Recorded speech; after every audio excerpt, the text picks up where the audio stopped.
Avant de commencer cette vidéo, je tenais à vous dire que je ne suis pas un professionnel dans le monde de la coutellerie, mais juste un amateur. Donc si vous avez des conseils à me donner, n'hésitez pas. L'espace commentaire est là pour vous. Bon visionnage. Je viens le découper.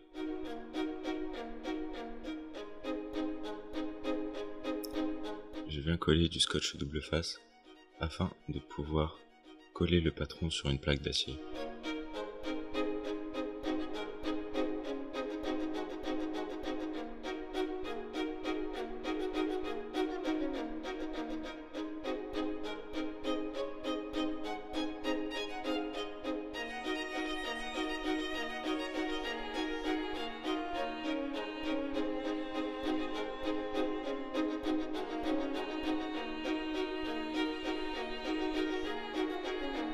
Une fois le patron collé, je marque les trucs que je devrais faire avec un pointeau.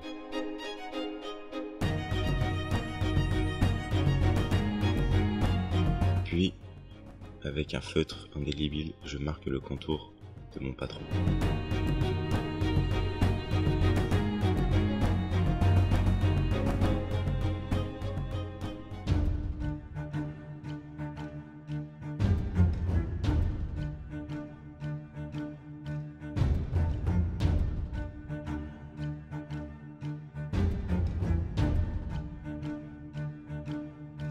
Maintenant, il ne me reste plus qu'à couper l'acier avec la forme de mon patron.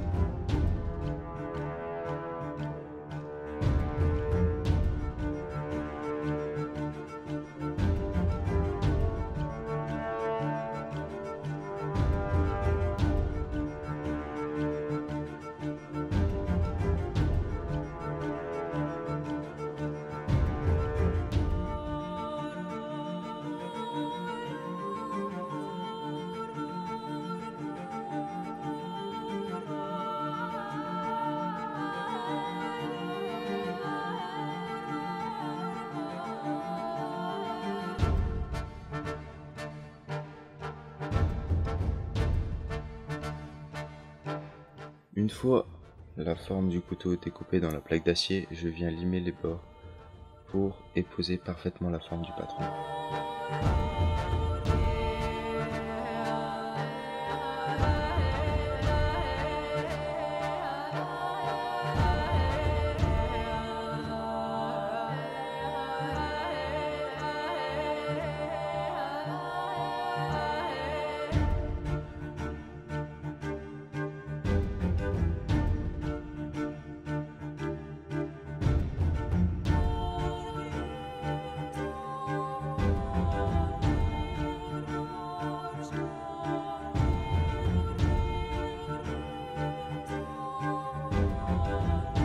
Puis à la disqueuse, je viens finaliser les coupures au niveau du manche pour faire l'arrondi.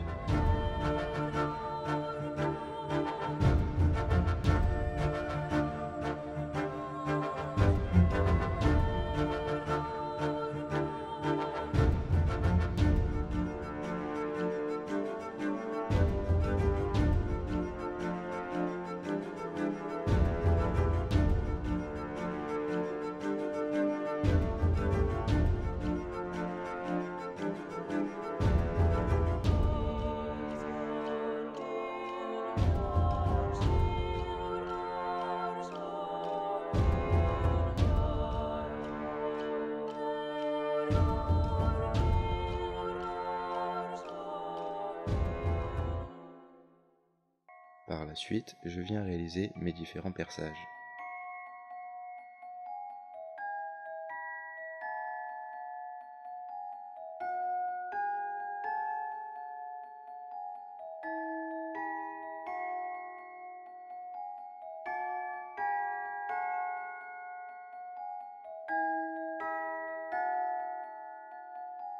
Je marque sur le côté du couteau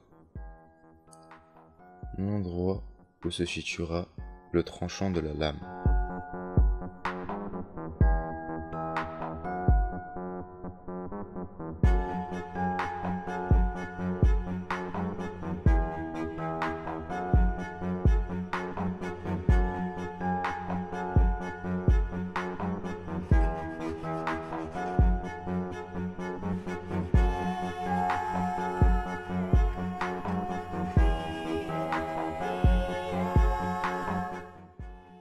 avec une lime et une ponceuse à ruban, je viens faire l'inclinaison de la lame.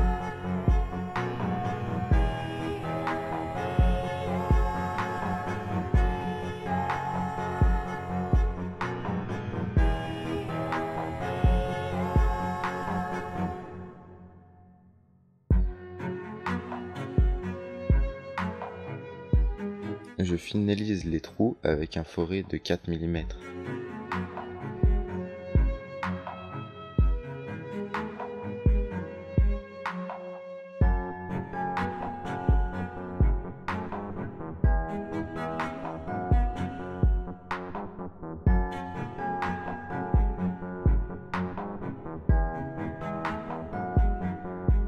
Et je passe au ponçage de la lame.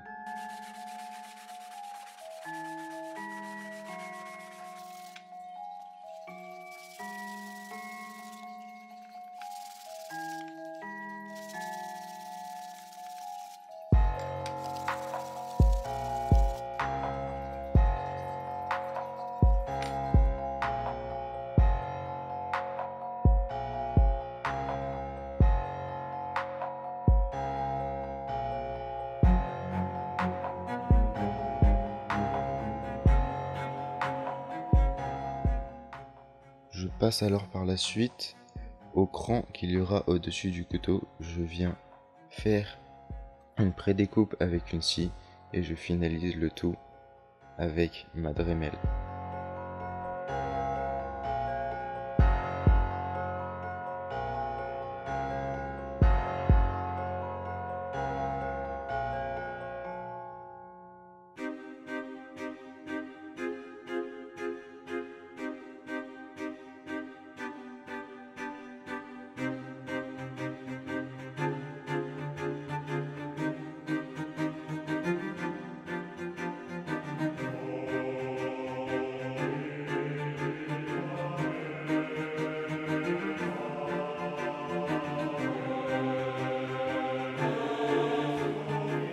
Et pour finir, avec une lime.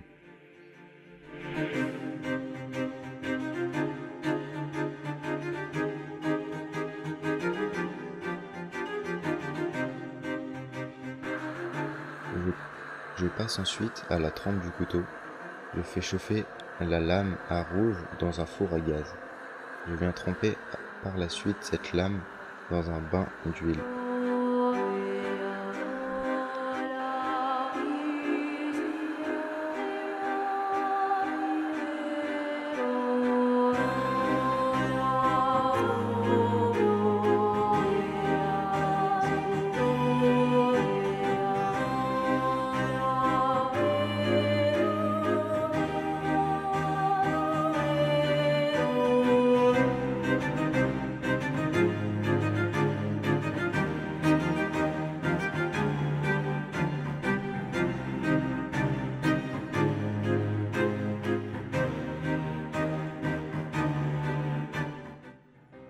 Pour finir la trempe, je viens chauffer la lame dans mon four à 220 degrés pendant un peu plus d'1 heure.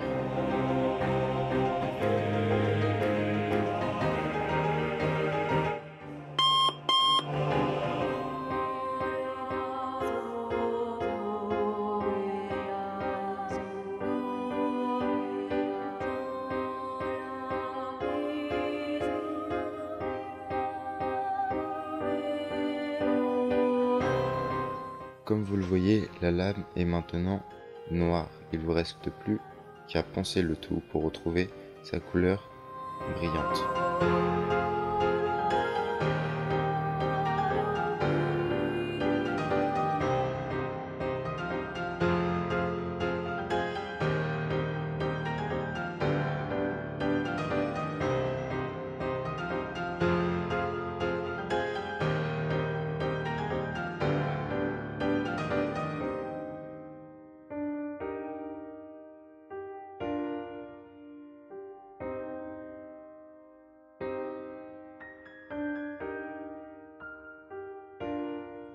Je m'attaque maintenant à la création du manche avec un bois de buis que je viens couper dans sa largeur.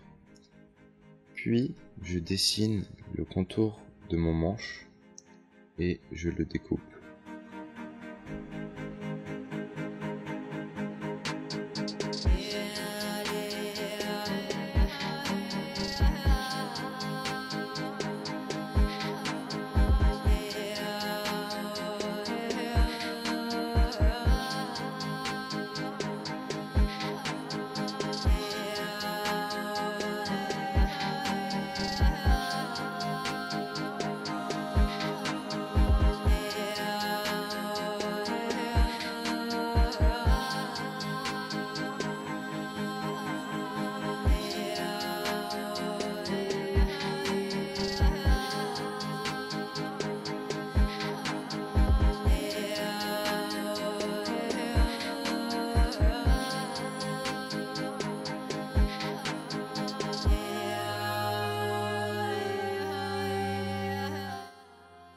Je viens percer le manche avec mon foret dans la continuité des trous qu'il y a sur la lame.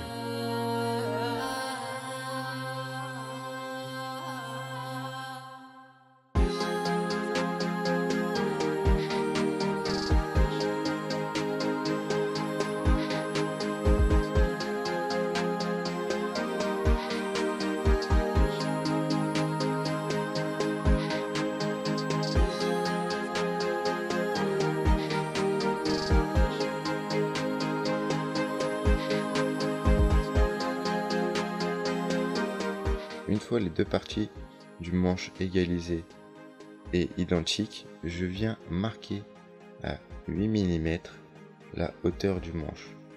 Et je viendrai faire une découpe dans la hauteur de ce manche pour pouvoir récupérer juste la partie basse.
On s'attaque au ponçage de la lame avec un grain de plus en plus petit.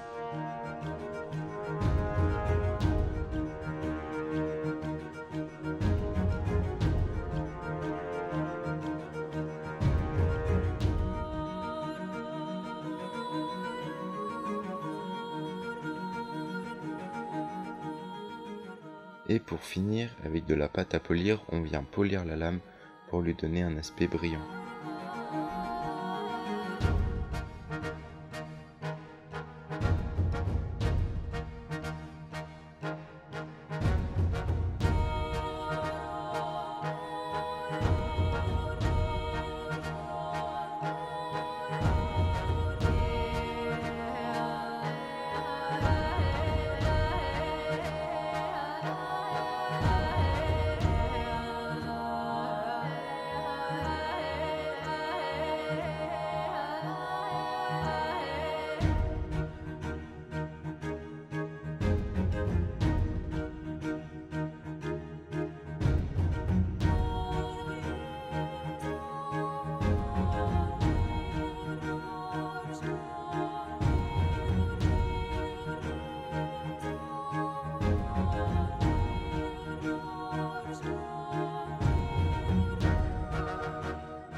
Je viens tronçonner en 3 parties mon petit morceau de métal qui permettra de fixer le manche.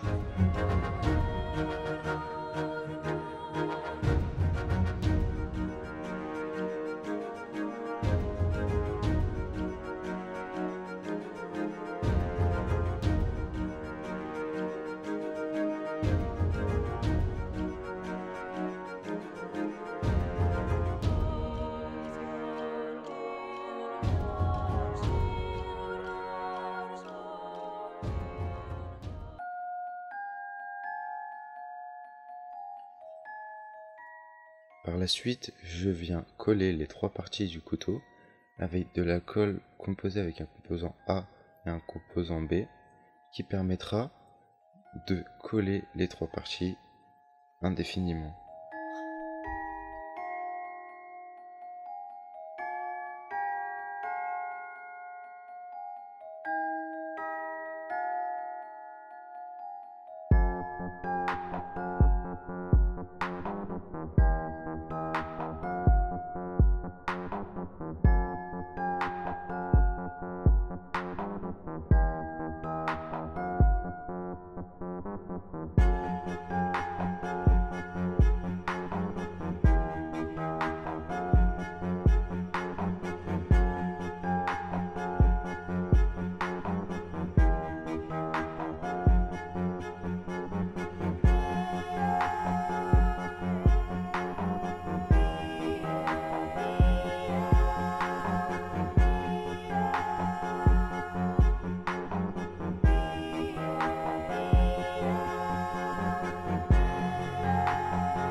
Je finalise le manche en le ponçant à la scie à ruban et en le ponçant à la main, ce qui me permettra d'ajuster parfaitement les 3 parties.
J'utilise de l'essence de tarabuntine qui permettra de donner de l'éclat au bois et faire ressortir le jaune qui est déjà présent dans la couleur du bois de buis.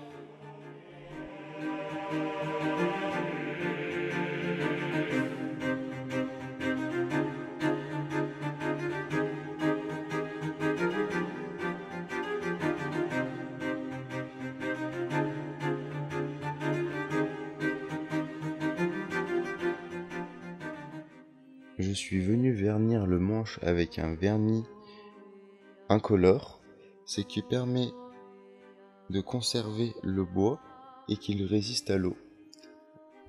Avec un papier à poncer hyper fin, j'ai aiguisé la lame. Et pour finir d'aiguiser la lame, j'ai utilisé un aiguiseur manuel qu'on utilise pour les couteaux de cuisine. Je ne vous ai pas filmé cette partie assez fastidieuse.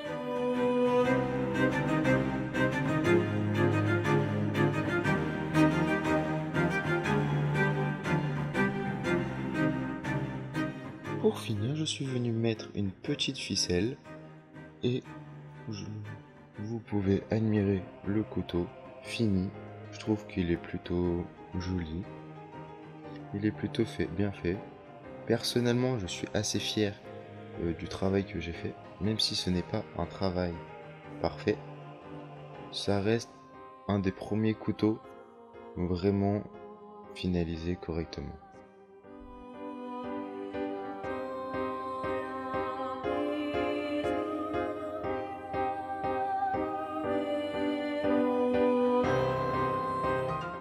Si vous avez des conseils à me donner, n'hésitez pas, l'espace commentaire est là pour.